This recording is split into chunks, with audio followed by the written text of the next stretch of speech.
హైదరాబాద్ లో అక్రమ కట్టడాల కూల్చివేతపై మంత్రి పొన్నం ప్రభాకర్ స్పందించారు.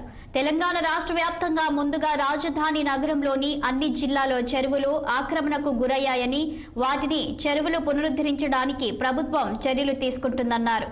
భౌగోళిక పరిస్థితుల్లో వాతావరణ కాలుష్యం నుండి వాతావరణాన్ని పరిరక్షించుకోవడానికి, పర్యావరణాన్ని కాపాడుకోవడానికి గతంలో ఉన్న చెరువులకు ప్రభుత్వ లెక్కలకు, రికార్డులకు అనుగుణంగా కార్యక్రమాలు జరుగుతున్నాయని తెలిపారు.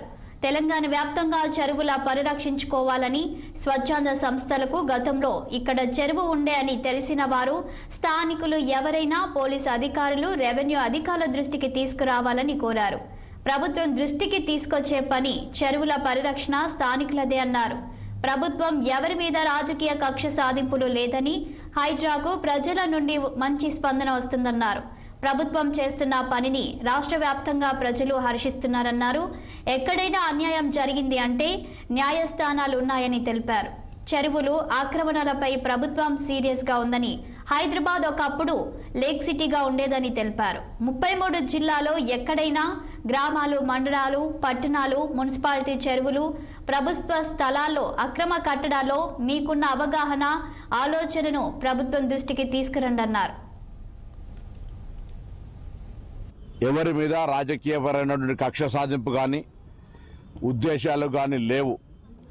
దీనికి ప్రజలు నుంచి వస్తున్న స్పందన, రాష్ట్ర వ్యాప్తంగా ప్రజలు ఈ అంశాన్ని హర్షిస్తూ ఉన్నారు. అనేక సందర్భాల్లో ఎక్కడైనా అన్యాయంగా జరిగిందంటే తప్పకుండా మీరు న్యాయస్థానాలు ఉన్నాయి.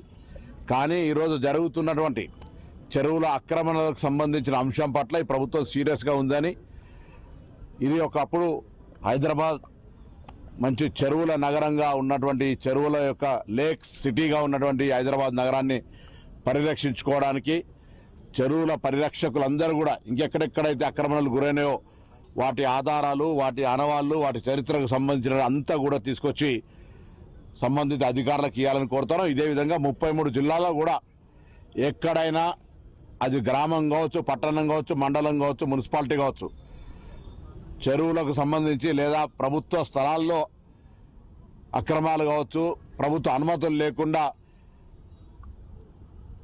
పెద్ద పెద్ద అక్రమ కట్టడాలు కావచ్చు, వాటన్నిటి పట్ల మీకున్న సమాచారాన్ని, అవగాహనను, ఆలోచనను ప్రభుత్వం దృష్టికి తెమ్మని చెప్పి కోరుతున్నాను.